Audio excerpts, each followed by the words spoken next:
Hey everyone, Ponylover1989 here.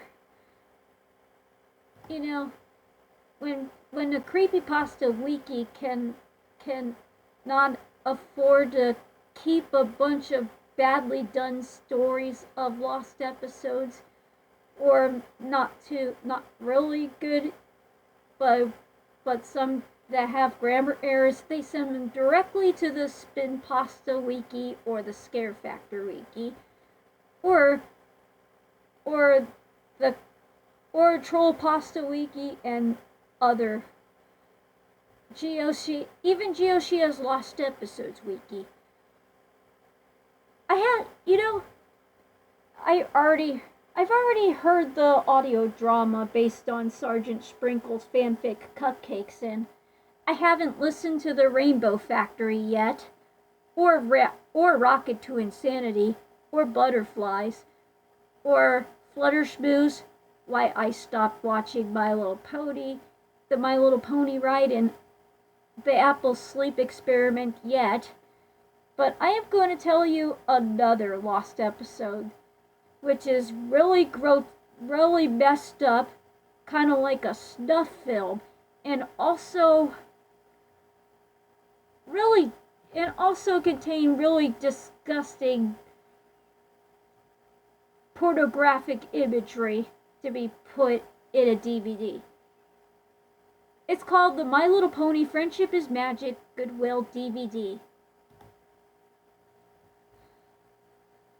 Warning, this page may contain content that cannot be safe for you from work. Please read with a precaution. I live in the middle of nowhere in the state of Pennsylvania in a small hick town known as Clearfield. The only real business we got here are hunters and people traveling to the Penn State University, so we do not have much in the lines of real business. We have many local chain restaurants along with Pennsylvania's largest gun shop, but there are no real entertainment stores, and many of us are under the poverty level. Along with that, Clearfield County is very large in square footage and spread out. It's in the middle of the mountain ranges, so it can take hours just to get from one end of the country to the other, especially to those who live in the mountains.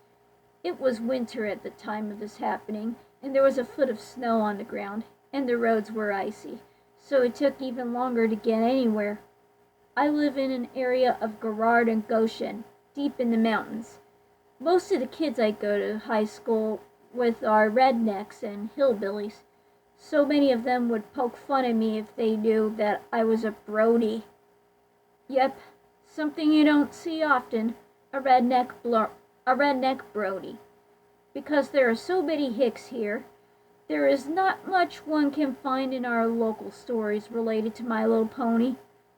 One would have to go all the way to Dubois, which is on the far edge of the county, in order to get anything related to My Little Pony, Friendship is Magic. I was at the so-called Clearfield Mall, though you cannot really call it a mall, since it is just a plaza, the glass hallway in front, and arcade. I was at the Goodwill store. I am not living in poverty. I just go to Goodwill to see if I could find some neat stuff like classic records or novels, and was looking through the used DVD section. I came across a DVD case with no cover. I looked inside and saw that there was a DVD inside labeled My Little Pony, Friendship is Magic, Princess Twilight Sparkle. Something seemed off about the labeling, like it may have been off-center. Nevertheless, I thought I might as well get it since I have a bad satellite signal at my place and can't always get the hub or internet, and would have trouble viewing the season 3 ending any other way without my parents knowing. They are rather hickish too, and wouldn't understand. Not to mention, it was only $1.50. I took the DVD to the counter where I was wrung out by an older woman who exhibited early symptoms of Alzheimer's disease. I gave her the $1.50 and she handed me the DVD. She asked me if I was getting the DVD for her sister. Lied yes, to her so she wouldn't ask more. I then pulled out the parking lot in my red Dodge pickup truck, what most people drive in the area, and decided to head back home to Goshen. As I got halfway up the mountain, a snowstorm started, and I lost most visibility. I was used to the typical snowstorm, but this storm seemed rather fierce. Luckily, I knew where I was at and knew it would only take 5 more minutes of driving on Gilham Road to get to my place. The storm got worse when I got to half a mile away from home, so I pulled over and jumped out of the vehicle to get a bearing of my location. When I figured out where I was, which was by the old Gilham Cemetery, I was just about to climb back into my vehicle when I saw something that caught my eye. It was a machine gun, laying in the snow, the kind that would be illegal for civilians to own, not having any bit of snow covering, which I found odd since the storm had picked up and the gun showed no signs of being covered, as if it was just placed there. I took a look at the muzzle and noticed that there were traces of blood on it. I was not worried about my own being. I figured that it was probably being used to poach, which we get a lot. I was going to call the police, but I had no cell phone signal. Damn Verizon. So I just drove on after the storm calmed down as soon as it appeared. I drove while it was clear. I pulled into my driveway when the storm suddenly picked up again. I ran into my house with the DVD in hand.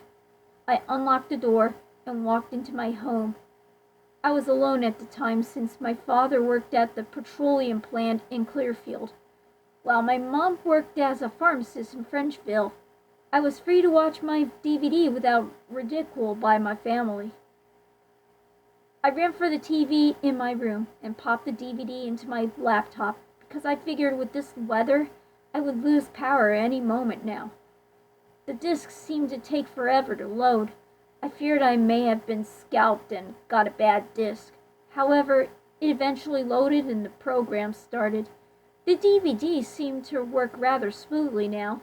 I watched all the episodes on the disc, which included Magical Mystery Cure, Season 3 Finale, Games Ponies Play, Season 3 Episode 12, Magic Duel, Season 3 Episode 5, the episode where Trixie returns, Triple M Mystery on the Friendship Express, Season 2 Episode 24, and Lesson 0, Season 2 Episode 3, the episode where Twilight was trying to find a friendship problem where she turns completely insane. I read about this DVD before and knew that these were all of the episodes on the DVD, right? Well, when I finished Lesson 0, a pop-up came on my laptop.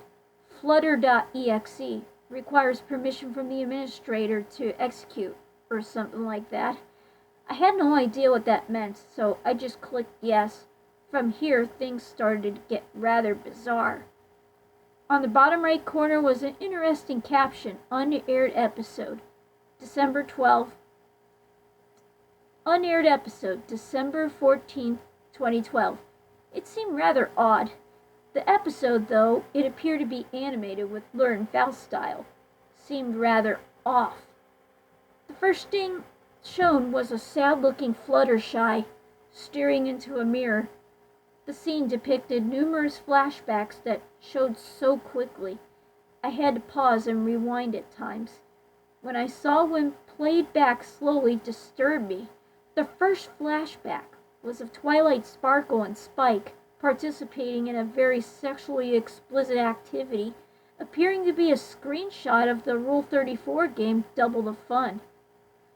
The next flashback was a short clip of Pinkie Pie passed out in her own urine, obviously drunk. The next clip was of Rarity laying on a hospital bed while the doctor held a blurry mass of something in front of her. I paused there and took a screen cap. I pasted onto an ARC program and zoomed into the blurry object.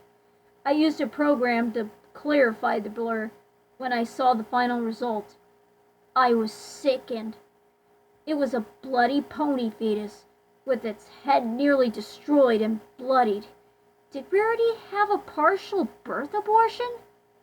I continued playing and saw the rest of the flashbacks. They included Applejack physically abusing Apple Bloom in a manner similar to that of the Thénardiers toward Cosette and Les Miserables, and Rainbow Dash surrounded by dirty lab equipment. I got a good look at the product around her and figured out that it was a meth lab, and the flashback implied that she was a meth maker. The flashbacks ended, and I played the clip at normal speed again. Sinister sounding music started to play, the kind of music you would hear on Criminal Minds. Fluttershy started to show signs of anger, rage even. The next thing I saw was a still photo of her in what appeared to be a Kevlar vest. She held a rather illegal-looking machine gun, looking exactly like the one I saw on the road earlier, only animated in the Luhr and Faust style. She also had numerous machine gun rounds, knives, and handguns strapped around her. She wore night vision goggles. I was getting very concerned. Why would Luhr and Faust show such demented imagery and violent objects on a kid's show? The next still photo was of Fluttershy with the vest off, and what I saw disturbed me. She wore a white t-shirt with the words Natural Selection written on it in black marker. Natural Selection? Machine gun? Grenades? Knives? The first thing I thought of was the 1999 Columbine High School shooting. After 10 seconds of that still photo, it got back to motion. Fluttershy was shown leaving her house at night with her vest, t-shirt, gun, and other weapons. It zoomed in to the floor where one could see her rabbit, Angel, laying on the floor, dead. Angel was gored and bloodied. It was rather detailed, but still done in a Luhr and Faust style. I did not like what I feared what would happen next. It then cut to the theme song of the show. It seemed rather normal, but something seemed off. I could tell that the color was off and duller than usual, and that the music seemed slightly flat enough to make me uneasy. When it got to the end of the theme, at the part where it says Developer Television